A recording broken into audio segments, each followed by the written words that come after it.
જય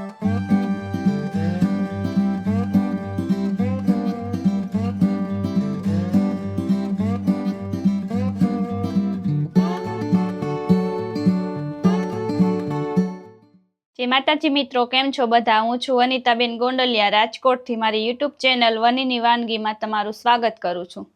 તો આજે આપણે બનાવશું રવાની ઈડલી।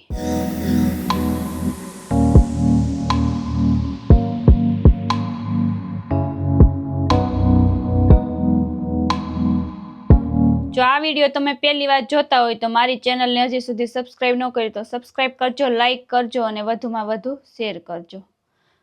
તો રવાની ઈડલી બનાવવા માટે મેં અહીંયા આપણા 1 વાટકો રવો લીધો છે અને 1 વાટકો આપણે દહીં લીધું છે। દહીં જોઈએ એ પ્રમાણે આપણે નાખશું। અત્યારે બેનું માપ આપણે સરખું રાખ્યું છે। આ જે આપણે ખાવાના સોડા આવે એ થોડાક નાખવાના છે એટલે ઈડલી આપણે સરસ ફૂલશે। આ સ્વાદ પ્રમાણે આપણે મીઠું જોઈએ તો મીઠું લઈ લીધું છે। વઘાર માટે રાઈ લઈ લીધું છે। આ ખીરાને આપણે વઘાર કરીને ઈડલી બનાવવાની છે તો વઘાર માટે આપણે રાઈ લઈ લીધી છે। થોડી આપણે હિંગ લઈ લીધી છે અને થોડું આપણે તેલ જોઈએ તો તેલ લઈ લીધું છે અને પાણી જોઈએ તો આપણે પાણી લઈ લીધું છે। અને ટોપરાની ચટણી બનાવવા માટે આપણે અહીંયા લીલું જે ટોપરું આવે નાળિયેર એ આપણે લઈ લીધું છે। આવી રીતના કટકી કરીને ઉપરનો સાઈલનો ભાગ હોય એ આપણે કાઢી નાખવાનો છે। થોડા આપણે ધાણા લઈ લીધા છે અને થોડુંક આપણે આદું લઈ લીધું છે આમાં અને 2 આપણે મરચાં આવે એ લઈ લીધા છે। આની જગ્યાએ તમે મરચી પણ ઉપયોગ કરી શકો। જે ડાળિયાની દાળ આવે એ આપણે આવી રીતના દાળ આવે ફોતરા વિનાની એ દાળ લેવાની છે આપણે। તો આપણે 4 થી 5 ચમચી જેટલી એ લઈ લીધી છે। થોડા આપણે સિંગદાણા લીધા છે 10 થી 12 દાણા જેટલા। અને વઘાર માટે આપણે ચટણીનો વઘાર ઉપરથી કરવાનો એના માટે આપણે થોડોક લીમડો લઈ લીધો છે અને સૂકું આપણે લાલ મરચું આવે એ લઈ લીધું છે વઘાર માટેનું। તો સૌથી પહેલાં ઈડલી બનાવવા માટે આપણે હવે ઈડલીનું બેટર તૈયાર કરી લઈએ। અહીંયા આપણે એક તપેલી લઈ લીધી છે એમાં આપણે જે આ રવો લીધો છે એ નાખી દઈએ।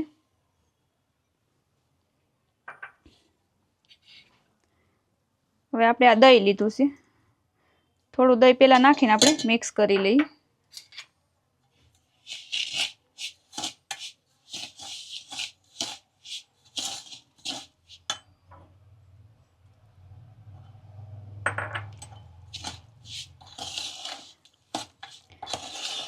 આપણે 1 વાટકો દહીં લીધું હતું ને 1 વાટકો આપણે રવો લીધો હતો। તો આપણે રવો અને દહીં આ બધું આવી રીતે નાખી દીધું છે। હવે આપણે એમાં થોડું પાણી નાખશું, જોઈએ તો આપણે થોડું પાણી નાખવાનું।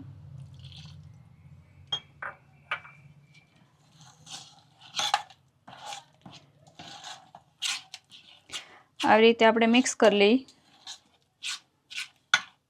તો આપણે આવી રીતના બેટર તૈયાર કરી નાખ્યું છે।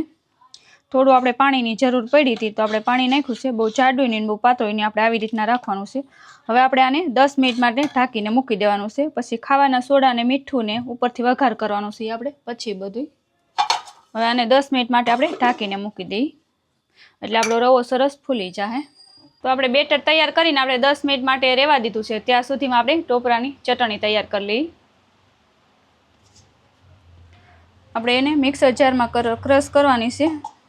તો આપણે મિક્સર જાર લઈ લીધું છે, એમાં જે લીલું ટોપરું છે નાળિયેર એ આપણે લઈ લીધું છે।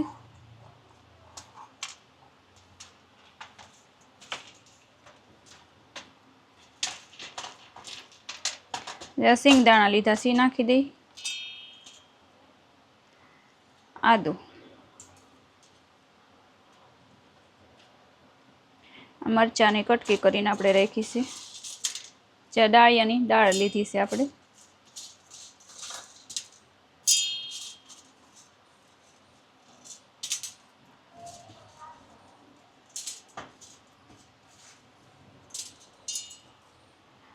અને જે આપણે એટલા ધાણા લીધા છે નાખી દઈ।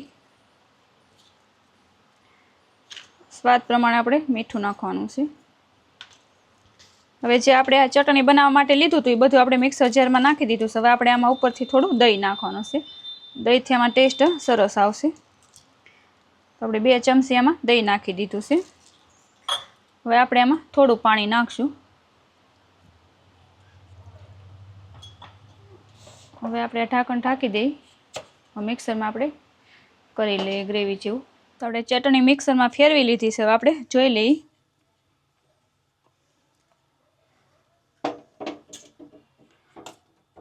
તો સરસ આપણી ચટણી તૈયાર થઈ ગઈ છે. હવે આપણે એક બાઉલમાં કાઢી લઈ.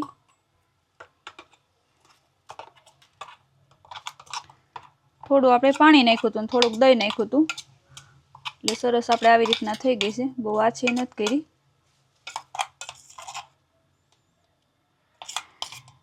હવે આને આપણે ઉપરથી વઘાર કરવાનો છે રાઈનો. તો આપણે આવી રીતે ચટણી તૈયાર કરી છે. આપણે આવી રીતના ક્રશ કરી લેવાનું છે હાવ. હવે આને આપણે ઉપરથી વઘાર કરીને આમાં નાખવાનો છે. તો આપણે તેલ મૂકી દઈએ થોડું વઘાર માટે.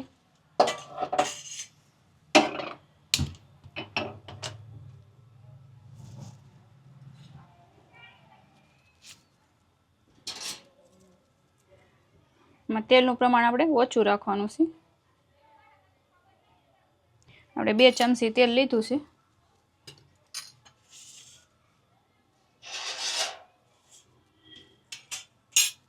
તેલને આપણે થોડું ગરમ થવા દઈએ. તો આપણે તેલ ગરમ થઈ ગયું છે. આપણે અડધી ચમચી રાઈ નાખી દઈએ.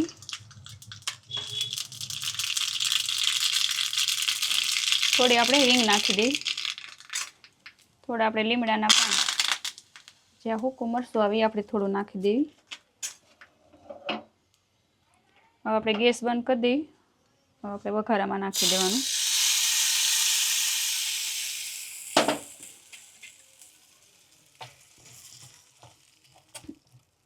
હવે આવી રીતના આપણે મિક્સ કરી લઈએ. તો આપણે ટોપરાની ચટણી તૈયાર છે. આ વઘાર કરવાથી ટેસ્ટ આમાં બહુ સરસ આવશે.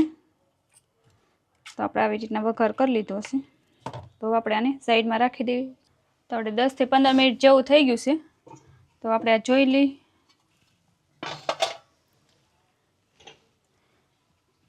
તો આપણો રવો છે એ સરસ ફૂલી ગયો છે આવી રીતે. હવે આપણે એમાં સ્વાદ પ્રમાણે મીઠું નાખવાનું છે. થોડું આપણે મીઠું નાખી દેવી. આપણે જે ખાવાના સોડા આવે એ થોડાક નાખવાના છે. આપણે ઇડલી ફૂલવા માટે આપણે થોડાક સોડા નાખ્યા છે. હવે આ બધું આપણે આવી રીતે મિક્સ કરી લઈએ.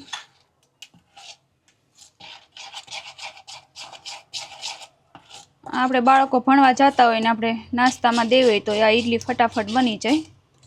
ઘણીવાર આપણને એવું થતું હોય કે નાસ્તામાં શું આપવું, તો આપણે આ રવાની ઇડલી ફટાફટ થઈ જાય. તો આપણે બાળકોને નાસ્તામાં પણ આપી શકીએ છીએ. બાળકોને ભાવશે બહુ આ ઇડલી. તો આપણે આવી રીતે સરસ બેટર તૈયાર થઈ ગયું છે. હવે આપણે આમાં ઉપરથી વઘાર કરવાનો છે. રાઈ ને હુકા મરચાંનો વઘાર કરીને નાખવાનો છે. તો આપણે તેલ અહીંયા મૂકી દઈએ થોડું.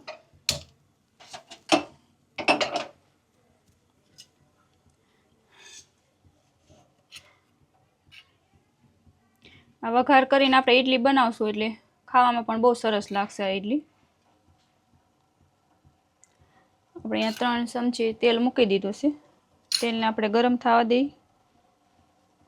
આપણે અહીંયા વઘાર માટે તેલ મૂકી દીધું છે અને આપણે આ ગેસે અહીંયા પાણી મૂકી દીધું છે. એટલે પાણી ગરમ થઈ જાય, આપણે વઘાર થઈ જાય ત્યાં. તો હવે આપણે તેલ ગરમ થઈ ગયું છે. એમાં આપણે રાઈ નાખી દેવાની છે.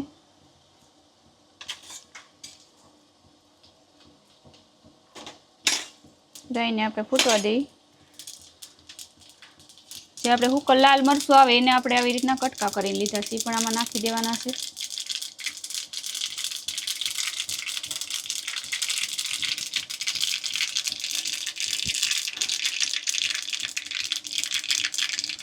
હવે આપણે થોડી આમાં હિંગ નાખી દેવાની છે. હવે ગેસ બંધ કરી દઈએ. એ આપણે જ્યાં બેટર તૈયાર છે એમાં નાખી દેવાનું.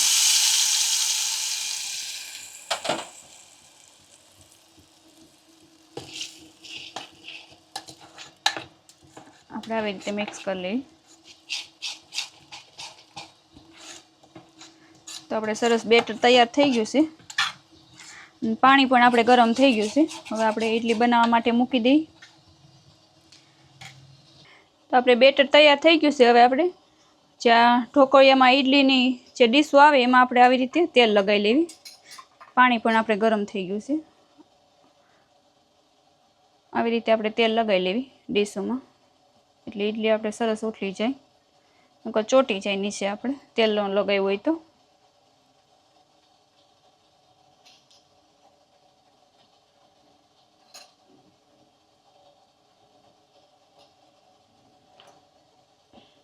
આવી રીતે આપણે આ બીજી ડીશમાં પણ તેલ લગાવી લઈએ. આપણે તેલ લગાવાઈ ગયું છે. આપણે આવી રીતના ઢોકળિયામાં ડીશ મૂકી દીધી છે, આપણે આવી રીતના નાખતા જઈએ. આ ઈડલી થોડીક ફૂલશે એટલે આપણે માપે ભરવાનું.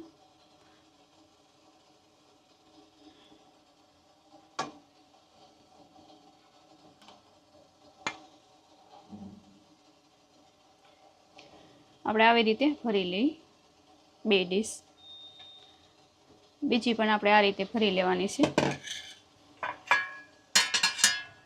આ રીતે આપણે ઉપર મૂકી દઈએ. તો આપણે આવી રીતે 2 ડીશ ભરીને આપણે મૂકી દીધું છે. હવે આપણે ઉપરથી ઢાંકણ આવી રીતના ઢાંકી દઈએ. હવે આપણે આને 10 મિનિટ માટે આપણે રહેવા દેવાનું છે. ગેસની ફ્લેમ ધીમી રાખશું, બહુ ધીમી નહીં બહુ ફૂલે નહીં, આપણે મીડિયમ એવી રીતના રાખશું અને આપણે 10 મિનિટ માટે આને સ્ટીમ થવા દઈશું. તો આપણે ઈડલીને 10 મિનિટ માટે આપણે સ્ટીમ થવા મૂકી હતી, તો આપણે 10 મિનિટ થઈ ગઈ છે. તો આપણે જોઈ લઈએ.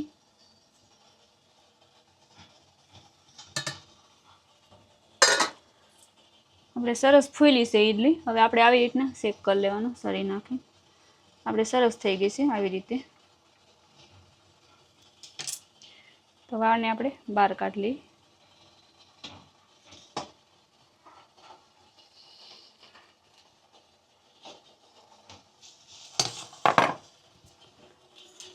તો આપણે ઈડલી સરસ 2 ડીશમાં થઈ ગઈ છે. હવે આપણે આવી રીતે થોડી વાર ઠંડી થવા દીધી 2 થી 3 મિનિટ માટે, પછી આપણે આવી રીતે કાઢી લેવાની છે.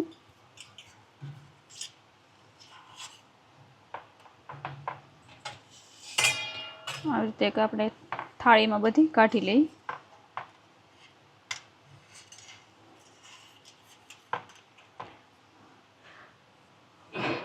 તો આપણે સરસ ઈડલી તૈયાર થઈ ગઈ છે. આપણે એક ડીશમાં સર્વ કરી લીધી છે અને આપણે સવારે ચા અને નાસ્તામાં પણ ખાઈ શકીએ. બનતા પણ વાર નથી લાગતી.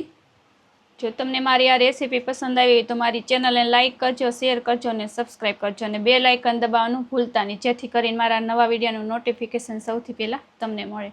અને નેક્સ્ટ રેસીપી તમે કઈ જોવા માંગો છો એ પણ મને કમેન્ટમાં જણાવજો.